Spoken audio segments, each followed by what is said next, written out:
చెప్తారు. అది ఎలా ఉంటదంటే ఏదో కరెక్ట్‌గా గుచ్చినట్టు అనిపిస్తది. అంటే దాన్ని పాటించామనుకోండి చెప్పలేం. మంచి రిజల్ట్స్ అయిపోతాయి. You will be become a one guru. అతనేమంటాడో తెలుసా అండి? ఎప్పుడైనా మనం ఏదో పెద్దవారింటికెళ్ళిన తర్వాత అక్కడ మీకు తెలియకుండానే ఒక ఏముంటది? ఒక పెద్ద తాతయ్య గారి ఫోటో ఉంటది.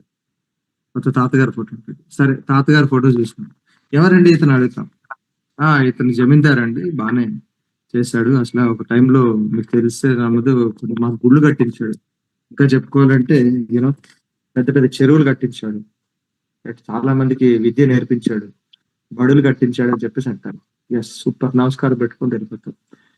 సురేష్ నీ ఫోటో మీ మనవడు ఏమని చెప్తాడువే అన్నట్టు.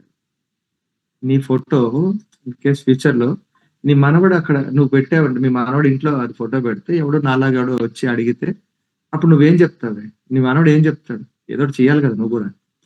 నువ్వు కూడా ఏదో ఒకటి చెయ్యబ్బా. ఏదో చేస్తే అప్పుడు ఏమవుతుంది నీ మనవడు నీ నీ గురించి చెప్పుకోవాలి. మనవడు నీ గురించి చెప్పుకోవాలి అన్నప్పుడు నువ్వు ఇలా బతకాలివే అని చెప్పేసి ఇప్పుడు బతికితేనే వాడు రేపు పొద్దున చెప్తాడు. లేకపోతే వేస్ట్ అబ్బా. బతికిన బతుకు వేస్ట్ అంటాడు. అట్లీస్ట్ సరే అంతపాటి ఇది మనకు లేదు కానీ అని మనమే మళ్ళీ కించపరుచుకొని వెళ్తుంటాం. సరే కించపరుచుకున్నప్పుడు మరొక చిన్న విషయం. సరే నీ శరీరానికి నువ్వేమైనా చేసుకున్నావా?